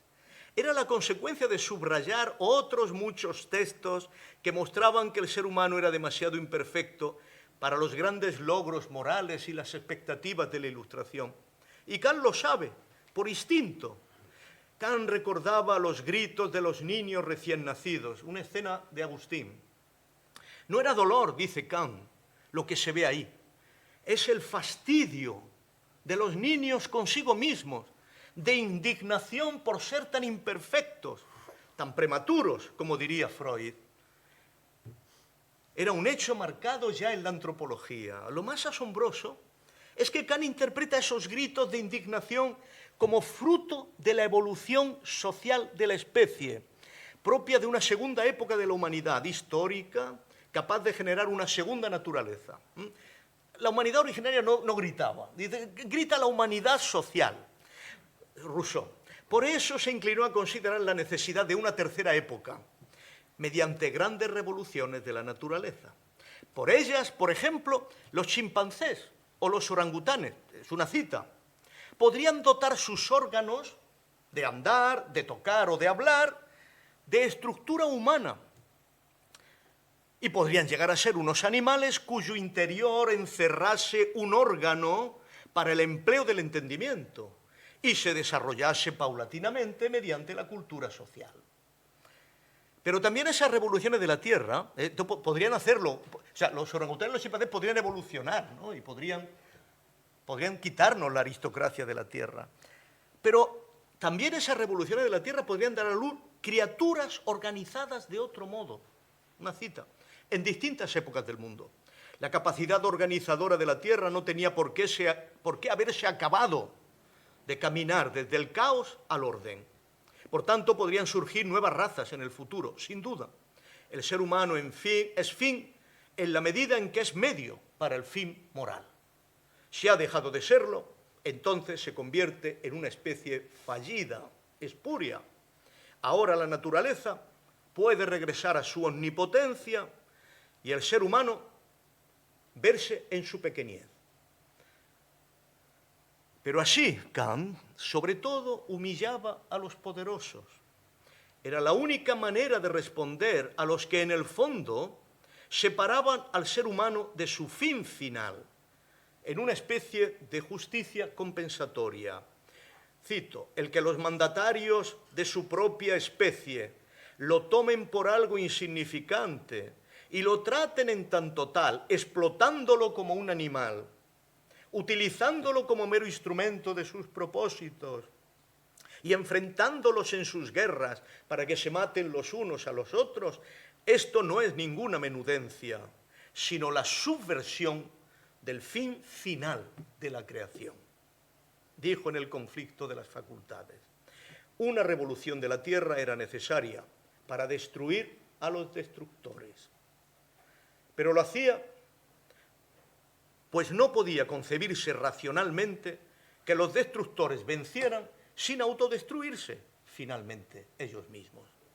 Era como si el demiurgo gnóstico se rigiera por una justicia interna, pero lo hacía por la búsqueda de una perfección mayor para su obra. No era un Dios moral, dice Kant, desde luego, era un Dios menor, que se daba tiempo, se permitía creaciones imperfectas, pero buscaba incansablemente hacerlas más perfectas. Era como un mundo leibniziano en devenir hacia algo mejor, pero con dolorosos partos revolucionarios. Pero ya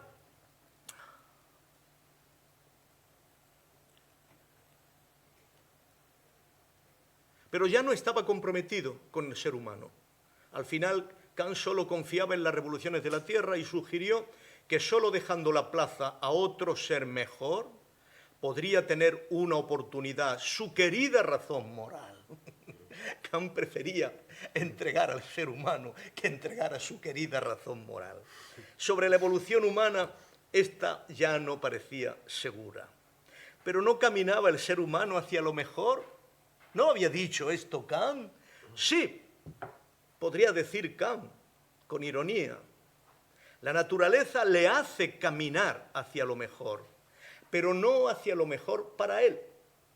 Así, en un fragmento perdido del Opus Posthumum dijo que bien podríamos vernos como criaturas racionales y, sin embargo, destinadas especialmente a dejar su puesto a otras más perfectamente organizadas, y no solo de facto, con respecto a su existencia política, sino de jure, a causa de su mayor perfección específica innata. Y así sucederá después que las anteriores especies hayan concedido a esta su puesto, hasta que finalmente la unidad universal del fin último de todos los cuerpos orgánicos en una causa cósmica suprema que cabe llamar aquí demiurgo, puesto que no se trata de un autor moral, produzca la organización plena y perfecta. Esa era la nueva ley de la tierra. Puesto que el ser humano no parecía dispuesto a obedecer la ley moral, tendría que obedecer esta ley más fuerte y poderosa que cualquier poder imperial. Al final, la convicción que se impone serena sobre el pensamiento de Kant no es una senilidad, es la firme convicción de la divisa propia de la sabiduría estoica, de nuestro Séneca, podríamos decir, de un Séneca que la había mostrado frente a los poderosos de la tierra, frente a Nerón, la que le anunciaba que su poder era limitado y perecedero. Esa divisa dice fata volentem ducum nolentem traum. El destino conduce suavemente a los que se pliegan a él, pero arrastra violentamente a los que lo resisten. Ese destino es la nueva ley de la tierra. Gracias.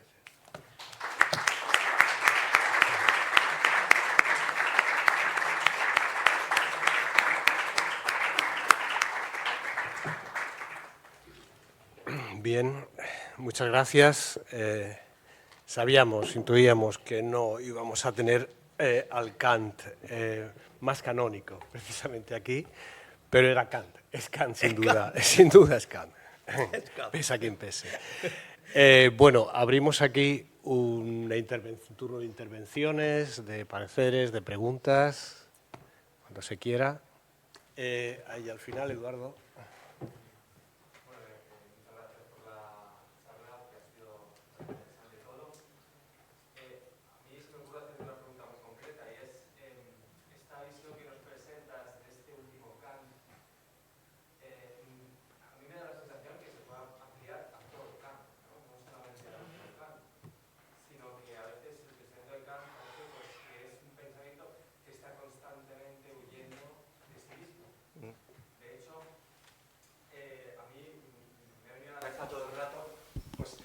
El texto de Heidegger sobre Kant y sobre la cuestión de la imaginación, ¿no? Y cómo Kant, frente a la imaginación, cuando se encuentra con esa facultad terrible en la crítica de la razón pura, que le asusta, le abruma, porque claro, es casi esta capacidad de la que hablas tú para el mal radical y para la mentira absoluta, ¿no? Y entonces él pues casi que reformula entera toda la crítica para poder librarse de esto, ¿no? Y me da la sensación de que todo Kant es así, es un intento suyo de librarse por eso que le va amenazando, pisando los pies todo el rato, ¿no? Y es un poco hacer ese comentario al respecto, ¿no? No, tienes toda la razón. Una vez que tenemos este dibujo, podemos leer todo lo anterior subrayando de otra manera. Esta es la clave. Sin embargo, conviene recordar que Kant forma parte de los pensadores que desde Platón, Aristóteles, hasta Spinoza, obviamente han desconfiado de manera radical de la imaginación. Cuando en la nota a la segunda edición de la Crítica de la Razón Pura le dice, no, estamos hablando de intuición, no de imaginación, es porque la intuición es lo único que puede, en cierto modo, regular, disciplinar la imaginación. Sin embargo, cuando Heidegger dice en el 29 que la desconocida raíz común de todo es la imaginación, está afirmando una capacidad que no puede ser superada, ni puede ser disciplinada. Y en este sentido está abriendo el portillo de toda la filosofía contemporánea a favor de una dislocación de la racionalidad. Porque esto es lo que le abruma realmente a Cassirer en el debate de Davos, ¿no? Que efectivamente, si la imaginación es la desconocida raíz común de todas las facultades, entonces está legitimada en sus funcionamientos y en sus producciones. porque en el fondo son las producciones más íntimas de nosotros. De ahí a la afirmación de que efectivamente la estímulo, nuestro estado de ánimo, es la forma en que nos vinculamos al mundo, va un paso.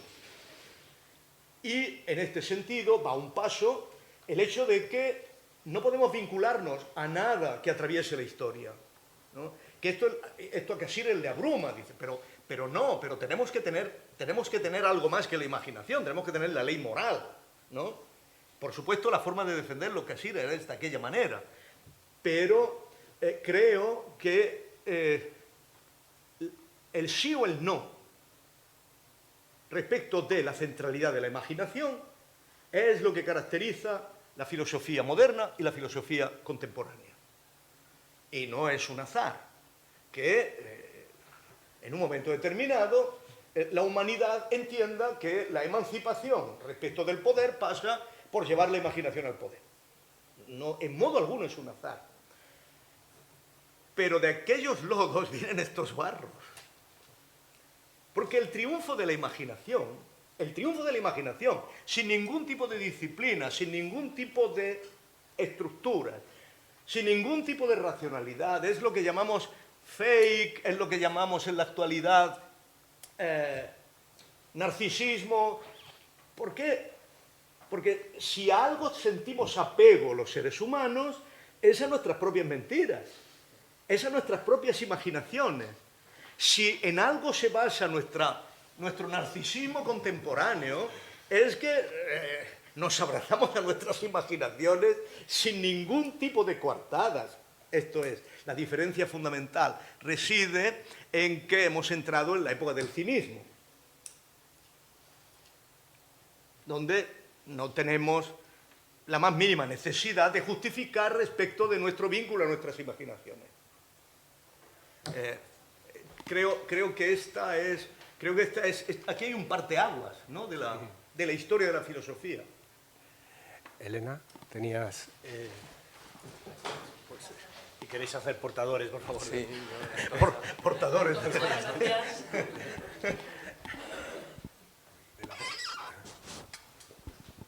Bueno, pues yo, José Luis, sobre todo agradecerte esta conferencia, que a mí me ha resultado un poco sobrecogedora, ¿no? Sí, porque, sí, estamos en tiempos sobrecogedores. Sí, la verdad es que sí, por muchos motivos, ¿no? Uno filosófico y, bueno, pues casi escolar, caer en la cuenta de la importancia que tiene leer cualquier autor hasta el final, porque cuando leemos esos pequeños textos, esos recovecos, bueno, pues de los tratados, en este caso no ha sido, pero bueno, cuando es el caso de la correspondencia, etcétera, vemos cómo esos sistemas filosóficos tan enteros en realidad no lo son, ¿no? Y casi en los propios autores hay una autocrítica siempre, pero junto a eso es muy interesante también la reflexión sobre el poder que tienen los tópicos filosóficos, ¿no? Como aún así esos tópicos, esas ficciones regulativas, si queremos decirlo de aquella manera, bueno, pues son las que al final configuran ese relato, ¿no?, epocal al final.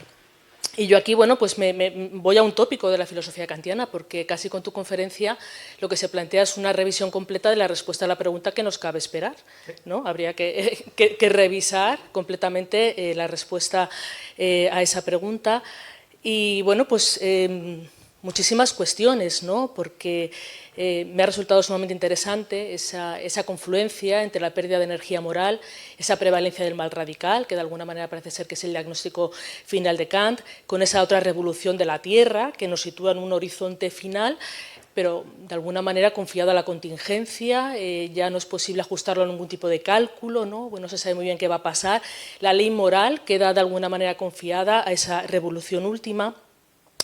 Y yo aquí quería preguntarte, en ese horizonte final, ¿sigue esperándose una revolución de la intención o de alguna manera esa ya es una expectativa completamente cancelada? Y una segunda pregunta sería, en el tránsito, en esa transición a ese horizonte final, claro, esta revolución de la intención, que al final es imposible de traducir a ninguna fórmula, ¿no? Es casi algo místico, algo bueno, pues, inefable. Y a mí, bueno, pues me venía aquí a la cabeza, no sé si simplemente un juego de palabras, ¿no? Porque igual que Kant habla de este mal radical, y bueno, pues a mí me recordaba como Hannah Arendt, cuando habla de su teoría de la banalidad del mal, bueno, pues la contrapone a esta concepción del mal radical, etc. Pero claro, esa revolución de la intención, que en definitiva sitúa la moral en el espacio experiencial y sobre todo también en el espacio afectivo, ¿no nos llevaría al final a concluir una banalidad del bien? Porque al final, bueno, pues ese bien, esa intención moral, que no se puede ajustar a ninguna fórmula, que no se puede domeñar discursivamente, bueno, pues al final es casi esa confianza en la pureza moral, bueno, pues que pueda brotar así, banalmente, espontáneamente en algunos seres humanos. Entonces, bueno, pues esa era mi pregunta, ¿no? Ver cómo quedaría esta revolución de la intención, si es una expectativa completamente ya cancelada al final y, mientras tanto, bueno, pues qué podríamos hacer con ella. Muchísimas gracias, porque mucho que pensar. Gracias a ti, Elena. Mi impresión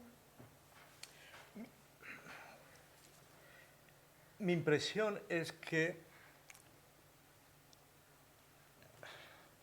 al final la única manera real de leer a Kant es la del humorista. Es Swift. Siempre está ahí. Yo acabo de publicar un artículo en Argumenta sobre el humor en Kant. Y creo que, porque él dice que la risa es el placer que se siente cuando una gran expectación acaba en nada, ¿no? Yo creo que, desde cierto punto de vista, él podríamos decir que, con Montaigne, ¿no?, que el ser humano genera una gran expectación que acaba en nada, ¿no? Pero que al mismo tiempo no puede generar esa gran expectación. Esta es su dimensión de criatura racional, ¿no? De tal manera que, en tanto criatura racional, puede efectivamente llegar a la autoconciencia de lo que es normativamente un mundo de seres racionales, reino de los fines, esta gran armonía cósmica que dice al final, pero que al mismo tiempo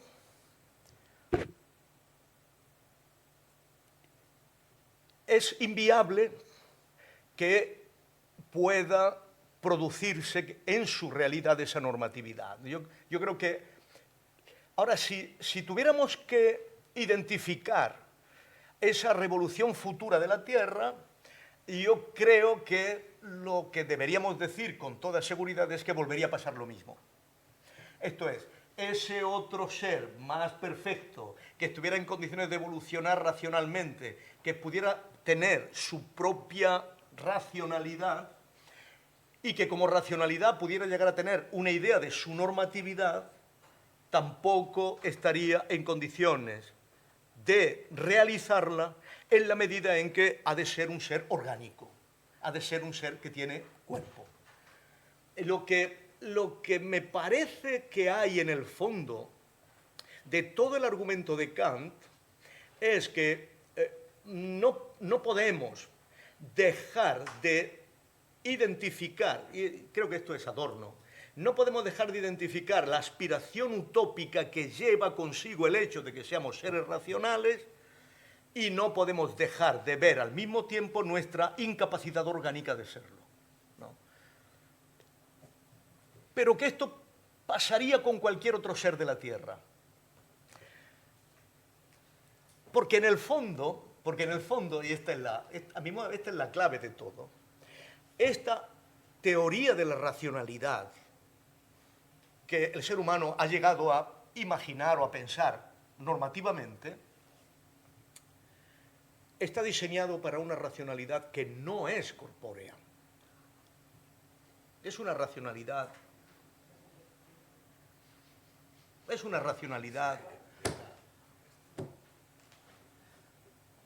divina. Es así. Entonces, el problema es dónde puede surgir la aspiración de incorporar una racionalidad divina en un organismo. Esta es la cuestión del cristianismo. Esta es la específica locura que el cristianismo ha traído al mundo. Porque efectivamente el cristianismo ha traído al mundo la historia de que Dios se ha encarnado en nuestro organismo. Por eso Kant no puede entenderse más que como el final de la Reforma, que es el único tiempo real, dejando aparte a Pablo, Bernabé y los primeros cristianos, que el cristianismo se ha sido tomado en serio. Pero claro, este es un programa que inexorablemente tiene que fracasar, porque no está pensado para el organismo humano. Acordaos la tercera película del Padrino, Rathvalon, cardenal, al que luego eran papa. Cuando va a hablar, cuando va a confesarse al Pacino, ¿no? Están en la fuente del Vaticano, ¿no? Y Rathvalon coge una piedra del bajo de la fuente. Dice, mira, está mojada por fuera, ábrela y estará seca. Dice, eso es el cristianismo para el mundo. Nos ha traído la dulzura, ¿no? que puede hacer que la piedra esté un poquito más suave. Pero el corazón de la piedra es duro, ¿no? Esta tensión no... Ahora, el problema de Kant, a mi modo de ver acá, es que Kant ve de manera profunda que cualquier proceso de deificatio inexorablemente tiene que fracasar. Y en la medida en que el ser humano aspire a ese deificatio, tiene que desesperarse en una consideración apocalíptica de sí mismo. En este sentido, su idea cercana a Epicuro es la otra opción que tenemos a la mano. Esto es, dejemos de pensar en el ser humano con unas prestaciones tan fuertes, ¿no?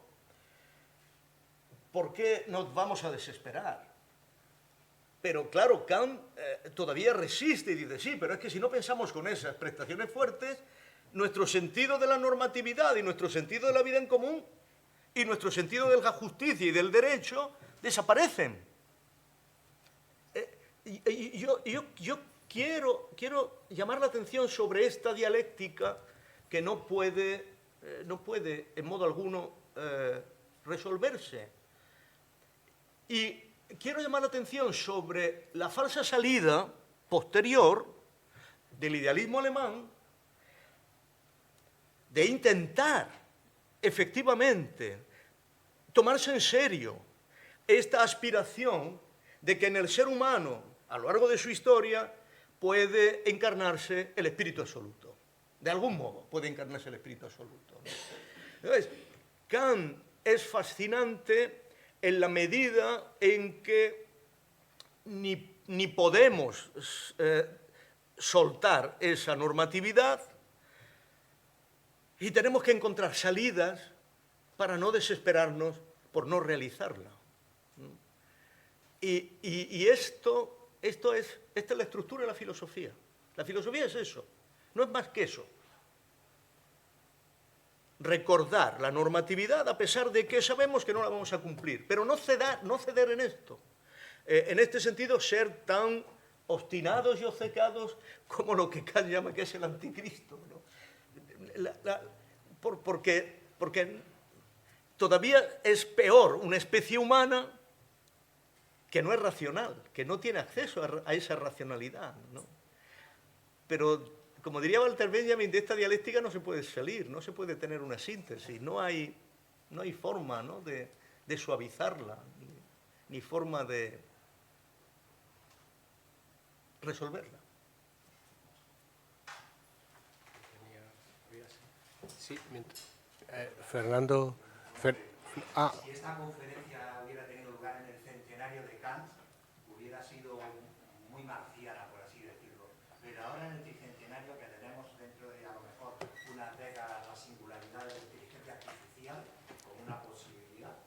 ¿cómo abordaría Kant esa posibilidad, que a lo mejor nosotros la vemos y la vemos, de que aparezca una inteligencia superior a la inteligencia humana? Capaz de regular, capaz de ordenar. Esa es una buena pregunta. Esa es una buena pregunta. Yo llamaba la atención acerca de los proyectos filosóficos de deificación del ser humano en la filosofía idealista, pero resulta evidente que esa aspiración en determinadas partes del mundo sigue en función, sigue trabajando, sigue activa y mucha gente sigue creyendo en esas promesas, de tal manera que incorporar a la especie humana algo parecido a una mente divina sigue siendo cartesianamente un proyecto, ¿no?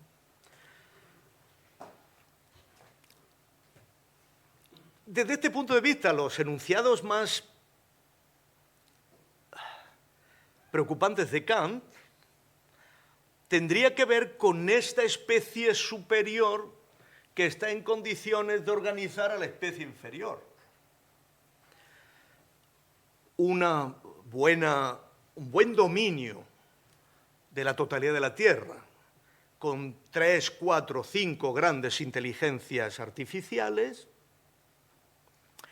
estaría efectivamente en condiciones de disciplinar nuestra imaginación de un modo radical, ¿no?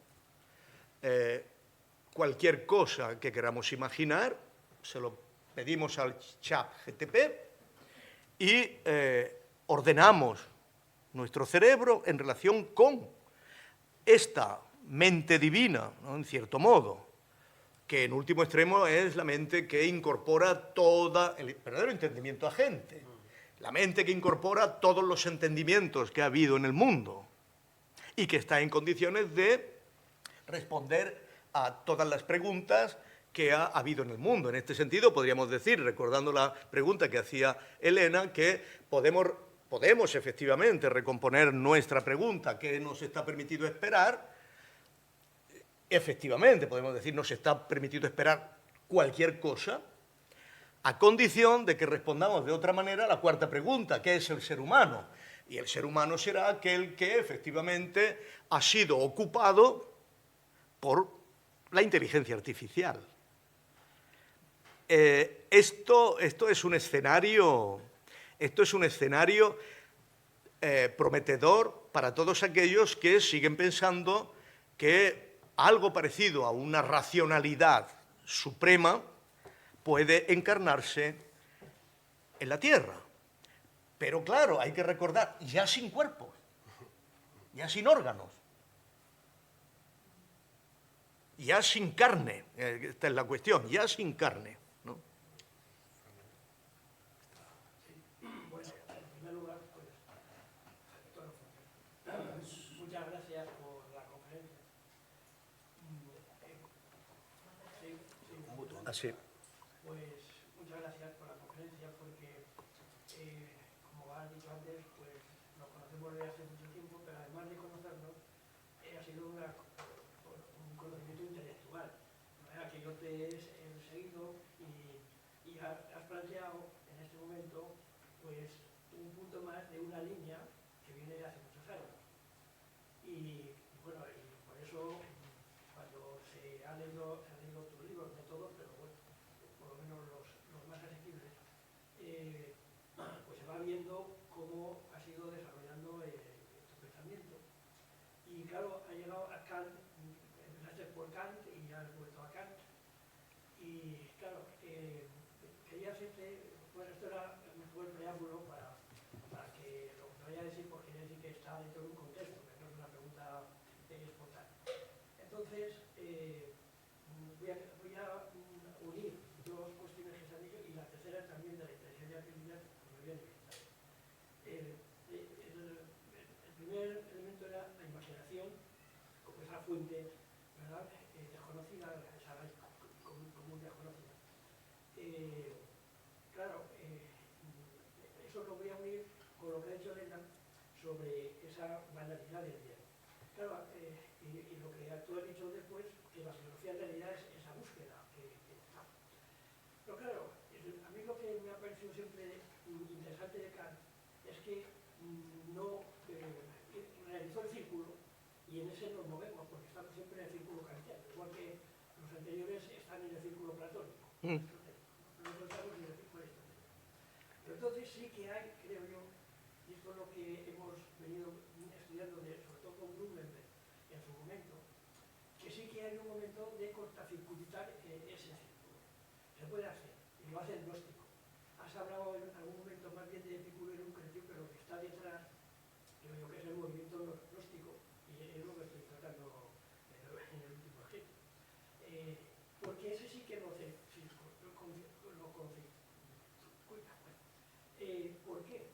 Porque él no cae en el mal radical. Esa es la cuestión del gnóstico. El gnóstico no cae no pertenece al mal radical. El mal radical pertenece al mundo y a todos los iléticos y a los psíquicos y a los que andan por la cual, pero él no. Entonces él puede mentir todo lo que tú quieras. No vamos a poner ejemplos. Pero considerarse completamente libre de la mentira, libre de todo. Porque esto lo dicen los gnósticos, ahora con los conocemos eso, tenemos todos los textos libros, ¿no? Es que el gnóstico no puede pecar. Naturalmente, todos los demás podemos pecar, estamos sometidos al mal radical, pero él no. Y entonces aquí viene la inteligencia artificial, que nosotros, bueno, como nosotros lo pagamos a través de las telefónicas y de todo esto, pues creemos que tenemos algo que ver en el asunto. Pero es que la inteligencia artificial tampoco es gnóstica también. Es gnóstica, puramente gnóstica. Está por encima de la mentira, del bien y del mal y tal. Eres tú el que, a lo mejor, ¿verdad?, interrumpe tu vida cotidiana, te pone una multa, esas cosas. Y sin embargo, la inteligencia artificial es como el gnóstico, no peca. Como el mentiroso compulsivo, no peca porque es gnóstico, porque él se ha dotado de esa semilla divina que le saca de esa puerta, ¿no?, del mal. Entonces, volvemos otra vez, yo creo que Blumenberg no tenía razón, pues ya hemos discutido en alguna ocasión, no tenía razón porque no se ha ido. Blumenberg. Ah, Blumenberg. Porque no se ha ido nunca. El mecanismo sigue permanentemente. Sí. Y claro, Kant es justamente nuestra ganadera, porque él sí que se enfrentó. No, claro, pero en último extremo, Kant aquí tiene algún lenguaje gnóstico, también lo tiene en La Paz Perpetua, pero es un pensador de la tierra. El gnóstico no puede ser nunca un pensador de la tierra. O sea, el gnóstico hace todo eso, no peca, perfecto, etcétera, etcétera, porque conoce que hay otro mundo. Y vive desde ese otro mundo, no desde el mundo de la tierra. En este sentido, yo creo que Kant, como Blumenberg, son epicúreos. Y lo que hay aquí, en cierto modo, es lo que ya está en Historia Natural y Teoría del Cielo. Esto es que los cosmos se destruyen, se conforman de nuevo, pero inexorablemente, en la medida en que sea un cosmos de la Tierra, tiene que ser finito, tiene que ser moral. Porque es la única manera de organizarse, la interioridad de la especie, tiene que ser moral. ¿Esto qué significa? Significa que la Tierra puede hacer revoluciones, pero aquellos que la conocen, aquellos que las padecen, aquellos que la experimentan, tienen que asumir inexorablemente el reto de la racionalidad por la finitud en la que se hallan. O sea, podemos decir que la Tierra impone con sus revoluciones la idea inevitable de un orden finito. Y no cabe orden finito con la imaginación. El orden finito es un asunto de la razón, no de la imaginación. La imaginación no conoce límites, no es finita como tal, ¿no? En este sentido, claro, tú tienes razón, la inteligencia artificial es completamente gnóstica, porque no es de la Tierra, porque no tiene carne como tal, ¿no? Y el problema es cómo organizamos a seres con carne. Este es el punto. No desde la misma carne. Tenemos que organizar seres con carne, tenemos que organizarlo. Y esta es la clave de toda la historia. Ahora, el problema, donde yo veo el problema, donde yo veo la salida de la tensión tremenda de Kant, es en reducir nuestros comparativos. Esto es, si os dais cuenta, Kant es enormemente sobrio al decir nuestro conocimiento es finito, porque nuestro entendimiento es ectipo, ¿no? Es secundario, necesita una intuición. Sin embargo, no somos el intelecto arquetipo divino. Sin embargo, respecto de la moral, sí que dice que nuestra moral es la misma que la del intelecto divino, ¿no? Solo que, claro, nosotros solo podemos tenerlo como deber porque somos carne, somos cuerpo, ¿no? Yo creo que esto, aquí, esta es la clave, ¿no? Como he dicho antes, de la irrupción cristiana, ¿no? Ahora, el problema del epicureísmo es que sus comparativos no son los comparativos de la voluntad buena divina, en este sentido, que para un epicuro sería aceptar una cosa banal, ¿no? Sus comparativos son de otra índole. Los comparativos del epicureísmo y de Epicuro mismo eran aquellas imágenes de los dioses que entran en los sueños, configurando la idea de un eidos. ¿No? Hay mucho de platonismo en Epicuro. Vamos a dar una idea de un eidos, ¿no? De un eidos como una identidad fuerte, ¿no? Una identidad compacta. Porque estos conjuntos de átomos, que son los conjuntos de átomos de los dioses, son infinitamente sutiles para entrar por los poros de los humanos hasta que llegan a los sueños, ¿no? Pero el comparativo aquí de esos dioses plurales, finitos, es más asequible. Y este es exactamente la opción weberiana. Cuando Weber dice, los viejos dioses de la Grecia resucitan ya no bajo su forma plástica, epicúrea, sino bajo su forma abstracta como valor, están identificando un bien, pero un bien concreto, no un bien que es el bien propio de la voluntad divina de un Dios racional, ¿no? Es un bien que implica una forma de vida, que implica una pasión, que implica un placer, que implica una estructura carnal, pero que no es el comparativo de la voluntad buena divina, ¿no? Y esto implica, ciertamente, la capacidad de ser personas que organizan su carne mediante procesos de sublimación, procesos que se pueden describir freudianamente, procesos de apasionamiento, procesos de felicidad, procesos de goce, pero que no tienen como paradigma la voluntad buena, la gute gesinnung, la revolución de la intención, sino que tienen como paradigma esa pequeña revolución dentro de los seres humanos, que es encontrar, como dice Weber, el daimon que guía tu vida, el daimon que guía tus hilos, la pasión que guía tu existencia de una manera constante, ¿no? Y esto hace que el ser humano no tenga que decidir entre o te deificas o desesperamos de ti. Y creo que por eso, bueno, el primero que ve esta historia, pero la ve mal, es Nietzsche. Nietzsche es el que dice, no, necesitamos otros dioses, Pero esto en el fondo es tan absurdo como decir, podemos encarnar al Dios omnipotente, perfectamente bueno, perfectamente justo, perfectamente... porque no hay nuevos dioses, no van a venir nuevos dioses. Cuando Heidegger dice al final de su vida, bueno, necesitamos nuevos dioses, pero ¿qué tipo de expresión filosófica es esta? ¿Qué significa esto? Los dioses que tenían que venir ya han venido. Sabemos que el Dios del cristianismo es una exigencia demasiado grande, demasiado fuerte. Pero el dios Hermes, que es el dios del conocimiento, pues no es... O el dios de Eros, pues tampoco es un dios demasiado grande. O el dios de la producción de riqueza, tampoco es un dios muy grande. El dios de la ciencia, el dios de la justicia, bueno, podemos entendernos. Puede haber dioses plurales, ¿no? cuya capacidad de orientar nuestras vidas no es esta revolución de la Gesinnung que nos lleva a esta tensión kierkegaardiana, en último extremo kierkegaardiana, ¿no? Que o todo o nada, en vez de oda.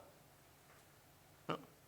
Y creo que en este sentido los epicúreos, en cierto modo, como Blumenberg, los que defienden el mito, los que defienden los dioses plurales, los que defienden los valores plurales, tienen una capacidad de orientar la vida humana de otra forma. De otra forma. No sé si me explico. En el fondo, el imperativo categórico, al final, que es su triste destino, se pone también al servicio de esa razón divina.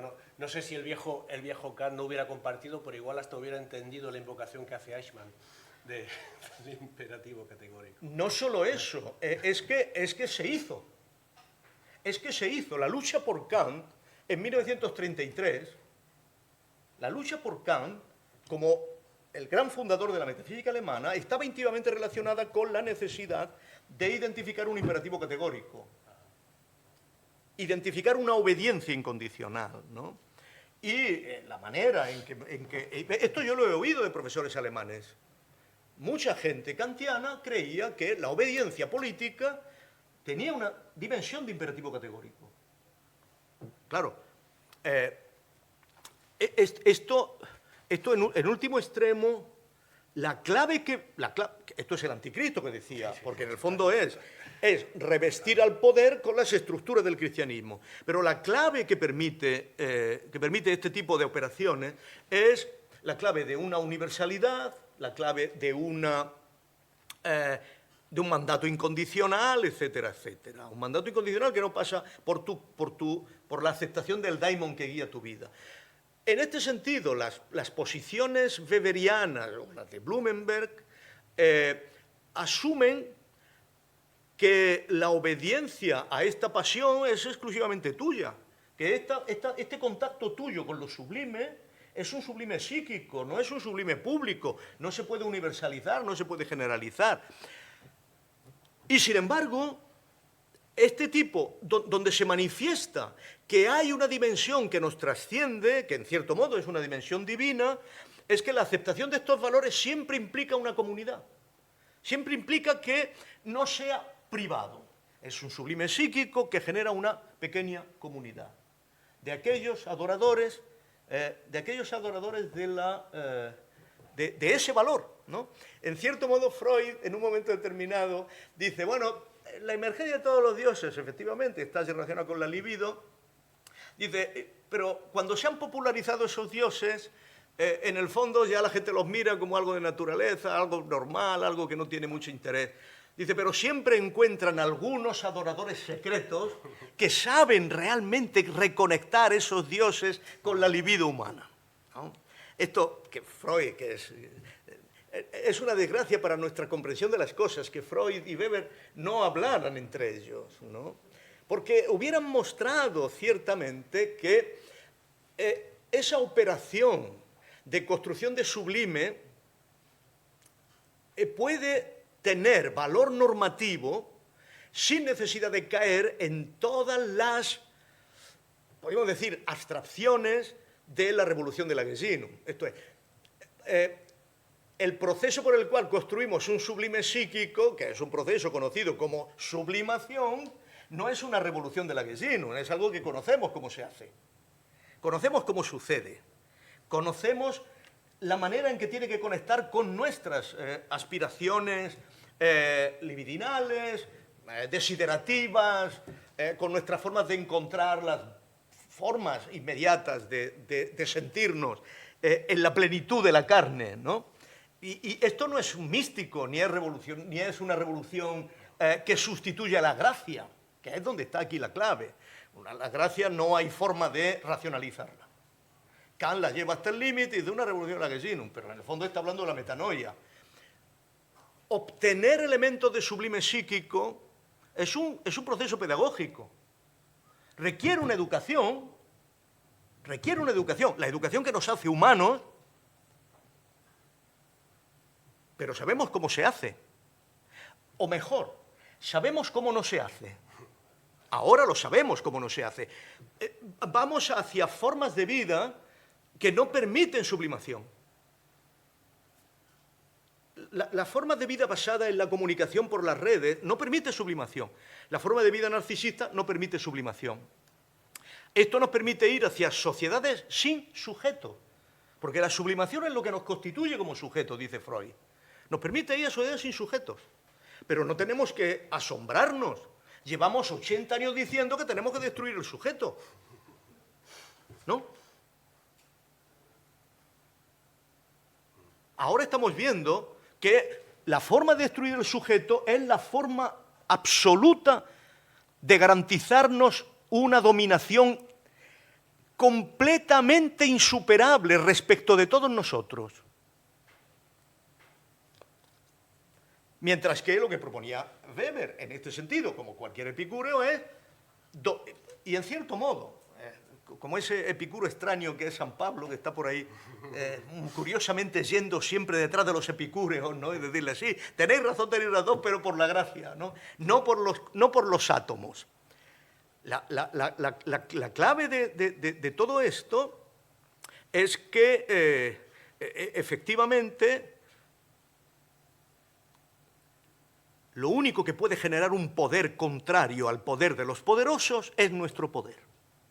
Es nuestra dinamis, como dice Pablo. No, ¿cómo sabéis que tenéis gracia? Si tenéis dinamis, tenéis potencia. ¿No? Hemos desmantelado al sujeto pensando que esto nos emanciparía, cuando lo que hemos hecho con esto es crear los poderes más omnímodos del mundo. Porque es así. Lo único que puede limitar el poder es el poder, esto Lessing lo sabía muy bien, el poder tuyo, el poder que tiene cada uno.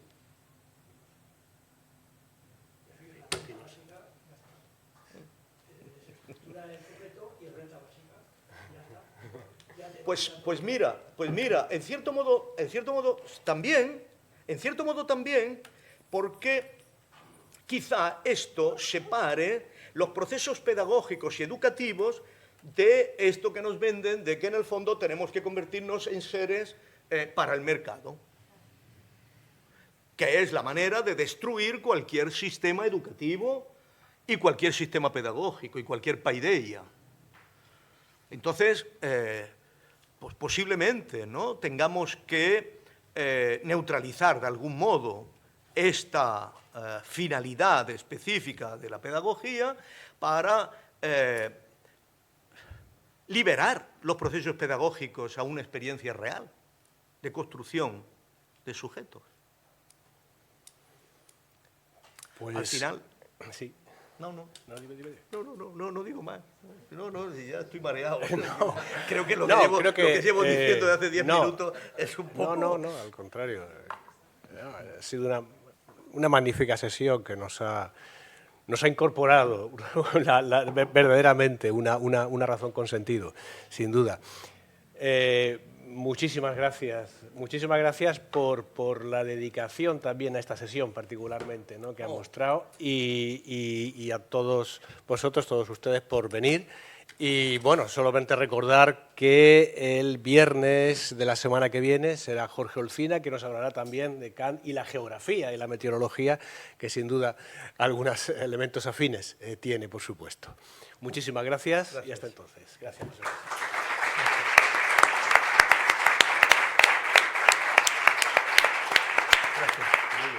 Muy bien.